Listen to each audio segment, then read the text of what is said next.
कुंभ के तर्ज पे स्नान के लिए हमने 700 टूटियाँ लगाई है। इसके अलावा भी कस्बे में जगह जगह पर हमने टूटियाँ लगवाई है। पीएचडी ऑफिस के पास में, एसडीएम ऑफिस के पास में जगह जगह पर टूटियाँ लगी हुई रहेगी, ताकि जो भी श्रद्धालु हैं वहाँ से होते हुए आएंगे तो वो स्नान का अगर यहाँ लाभ नहीं ले पाते हैं तो कस्बे में भी जगह जगह पर टूटियों का लाभ से पानी से स्नान करके लाभ ले सकते हैं। हम तो मन्नत मांगने आए कि हमारा सब काम अच्छा हो भला। और लोग कहते हैं कि सूर्य मंदिर बहुत प्रसिद्ध है, इस हिसाब से कपालेश्वर से नीचे की तरफ सीढ़ियाँ बन रही थी, दोनों तरफ इंद्रबाण तालाब की तरफ और मेला मैदान की तरफ। वो सीढ़ियों का निर्माण हो चुका है, बैरिकेड्स लग चुके हैं, रेलिंग लग चुकी है, लाइट का काम हो चुका है, सोलर लाइट्स और जनरेटर का भी हमने इंतजाम किया है।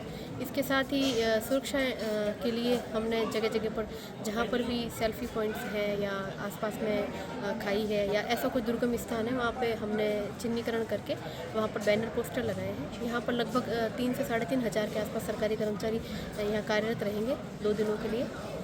श्रद्धालुओं के इंटेलिजेंस रिपोर्ट के अनुसार 10 लाख से ऊपर है। पिछली बार जैसे बताया जाता है कि 7 से 8 लाख लोग आए थे, तो इस बार माना जा रहा है कि 6 साल के बाद में मेला आयोजित हो रहा है और पिछली बार से ज़्यादा अभी प्रचार प्रसार भी हुआ है और अभी भी लोगों की लगभग 5 से 6 हज़ार लोग आज भी आए हैं ध्वजारोहण के दिन भी। तो ऐसा माना जा रहा है कि 10 लाख से ऊपर ही आएंगे लोग। कुंभ के तर्ज पे स्नान के लिए हमने 700 टूटियाँ लगाई है, जिसमें कि पुरुष और महिला स्नानघर इस बार पहली बार हमने अलग अलग रखे हैं, जिसमें महिला स्नानघर में चेंजिंग रूम्स भी बनाए हैं। पुरुष जो टूटियाँ हैं वो लगभग 400 के आसपास है और उनका पूरा जो लाइन है और टूटियों की लाइन वो बहुत लगभग पूरी 500 मीटर के अंदर टूटियाँ लगी हुई है।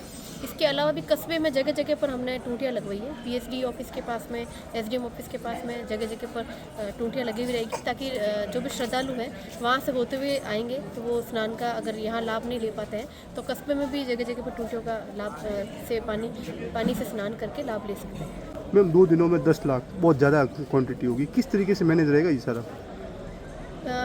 2 दिनों में 10 लाख लोगों के आने का है, जिसमें 28 से लोग आना शुरू हो जाएंगे और 29 को शाम को 7-8 बजे तक लगभग श्रद्धालु आ जाएंगे और सुबह 30 तारीख को सुबह 4 बजे से स्नान करके वापस रवानगी करेंगे।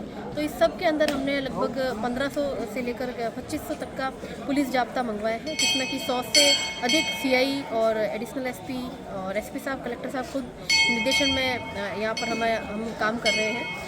इसमें श्रद्धालुओं के लिए जैसे पिछली बार सीढ़ियों का अभाव था और जो कपालेश्वर से और सुइयाँ से जाने वाली जो सीढ़ियाँ थी वो एक ही थी।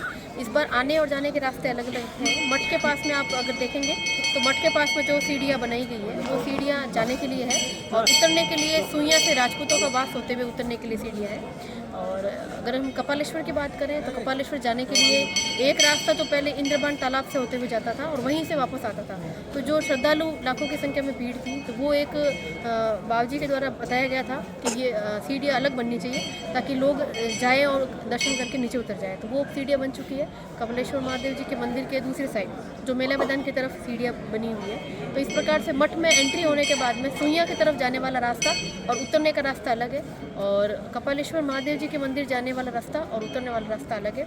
मठ के अंदर जहाँ बाबा जी का स्थान होगा, जहाँ श्रद्धालु उनके दर्शन करेंगे, वहाँ से श्रद्धालु चाहे तो कपालेश्वर की तरफ जाएं और चाहे तो मठ से वापस नीचे उतरें या सुइयाँ की तरफ जा सकते हैं। और भीड़ भाड़ के वहाँ पर पुख्ता इंतजाम किए गए हैं, भीड़ भाड़ नहीं हो इसलिए हमने अलग से एसडीएम सेडवा को मजिस्ट्रेट नियुक्त किया है, तहसीलदार जी को मजिस्ट्रेट नियुक्त किया है और हमारे सभी आला अफसर जितने भी हैं वो सब वहीं पर कंट्रोल रूम पे ही रहेंगे और भीड़ भाड़ का इंतजाम करेंगे कि कहीं पर भी किसी भी श्रद्धालु को किसी भी तरह की कोई समस्या नहीं हो। ठहरने को लेकर क्या व्यवस्था की गई है? ठहरने के लिए जैसा सरकारी कर्मचारियों की संख्या ज़्यादा है तो हमने 31 जो निजी और सरकारी संस्थान हैं जिसमें सभी समस्त स्कूल्स, कॉलेज, आईटीआई और आसपास के ट्रस्ट के जो भवन हैं जैसे विरासत ट्रस्ट है उन सभी का अधिग्रहण किया है और सभी से बात कर ली गई है। सभी में भवन में बिस्तर और खाने पीने की व्यवस्थाएं कर दी गई है।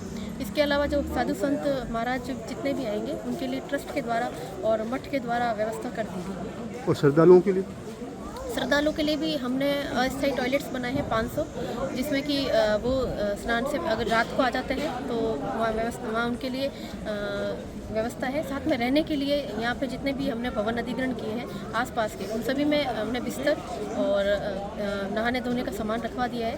उसके साथ ही मठ की तरफ से भी व्यवस्था की गई है। क्या मान्यता सुन रखी है आपने यहाँ पर? यहाँ पे पांडवों की पावन भूमि है और सूर्या मंदिर है, उनके बारे में सुना है, इसलिए हम आए हैं चलकर देखने के लिए। तो यहाँ पर एक स्नान करना बड़ा मतलब पवित्र माना जाता है। हाँ, स्नान अमावस्या को जब 7 योग मिलते हैं ना तो वो पवित्र माना जाता है, उस हिसाब से हम देखने के लिए आए हैं। आप भी यहाँ से पानी लेके जा रहे हो सर? हाँ, पानी भी लेके जा रहे हैं, सब लोग लेके जा रहे हैं कि पवित्र है, पानी से स्नान करना। छिट्टे भी लगाए हैं पानी के ताकि पवित्र हो जाए, आगे आने वाला हमारे सब दिन अच्छे ही हों, इस मान्यता के आधार पर आए हैं।